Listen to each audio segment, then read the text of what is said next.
বিশ্বের কোন দেশটা নারীদের জন্য সবচেয়ে নিরাপদ? আর সেরকম কোনো তালিকা হলে সেখানে বাংলাদেশেরই বা অবস্থান কোথায় হবে? সম্প্রতি এই প্রশ্নের উত্তর খুঁজে বের করেছে যুক্তরাষ্ট্রের Georgetown institute for women peace and security নামক সংগঠন। জাতিসংঘের উইমেন পিস অ্যান্ড সিকিউরিটি বা WPS এর সূচক মেনে 13টি মানদণ্ডে তারা 181টি দেশকে র্যাঙ্কিং করেছে।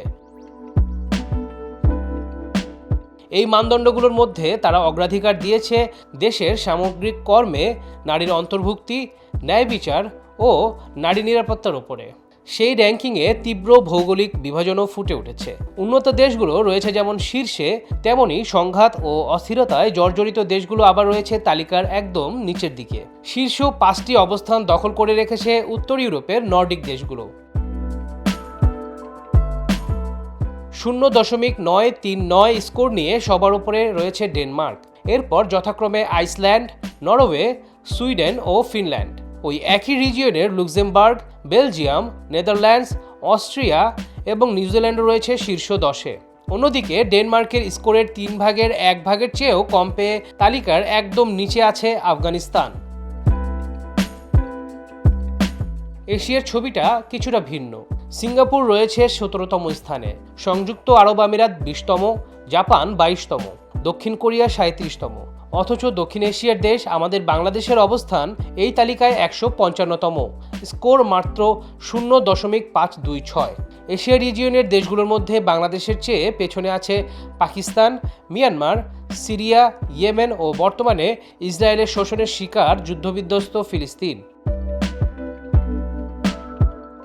যেসব দেশে যুদ্ধ, রাজনৈতিক অস্থিরতা বা মানবিক সংকট চলছে, জরিপে দেখা গেছে সেখানেই নারীদের অবস্থা সবচেয়ে খারাপ। সবচেয়ে কম স্কোর পাওয়া 12টি দেশের 70%-এর বেশি নারী সশস্ত্র সংঘাতের 50 কিলোমিটারের মধ্যে বসবাস করেন, যার অর্থ তাদের বাস্তুচ্যুত কিংবা সহিংসতার শিকার হওয়ার ঝুঁকি অনেক বেশি। আমাদের প্রতিবেশী দেশ ভারতেও নারীদের অবস্থা তেমন সুবিধার নয়। যদিও তালিকায় ভারত বাংলাদেশের চেয়ে ভালো অবস্থানে আছে, তবে তাদের অবস্থানও তালিকার নিচের দিকেই। অন্যান্য দেশগুলোর মধ্যে যুক্তরাষ্ট্র 31তম, যুক্তরাজ্য 23তম, ইতালি 39তম, থাইল্যান্ড 57তম, সৌদি আরব 63তম, মালয়েশিয়া 67তম, চীন 89তম, কোস্টারিকা আর উরুগুয়ে প্রথমবারের মতো শীর্ষ 20-এ ঢুকেছে, যা প্রমাণ করে শুধু উন্নত অর্থনীতি নয়, নারীর প্রতি সামাজিক দৃষ্টিভঙ্গিও এই র্যাঙ্কিংয়ে বড় ভূমিকা রেখে থাকে। একটি দেশের পরিবেশ নারীদের বসবাস, কাজ ও মেধা বিকাশের জন্য কতটা সহায়ক সেটি তুলে ধরেছে এই সূচক। যেসব দেশ শীর্ষে রয়েছে সেখানে নারীরা পাচ্ছেন ভালো মানের শিক্ষা, অধিক কাজের সুযোগ, আইনি সুরক্ষা, আর্থিক স্বাধীনতা আর রাজনীতি সহ সরকারি বিভিন্ন খাতে উল্লেখযোগ্য প্রতিনিধিত্ব। আর সংঘাত, বৈষম্য আর কাঠামোগত বাধা যেখানে বেশি, সেখানেই নারীরা পিছিয়ে পড়ছেন। বিশ্ব স্বাস্থ্য সংস্থা যেমন বলেছে, নারীর প্রতি সহিংসতা এখনও পৃথিবীর সবচেয়ে বড় মানবাধিকার লঙ্ঘনগুলোর একটি।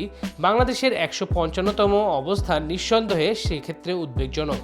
কিন্তু এই র্যাঙ্কিং বর্তমানে অবস্থার চিত্রই শুধু নয়, এটি সেই আয়নাও যেখানে আমাদের নারীদের জন্য আরও নিরাপদ, ন্যায়সঙ্গত ও অন্তর্ভুক্তিমূলক সমাজ গঠনের পথ দেখায়। প্রশ্ন হলো, আমরা কি সেদিকে তাকাতে চাই?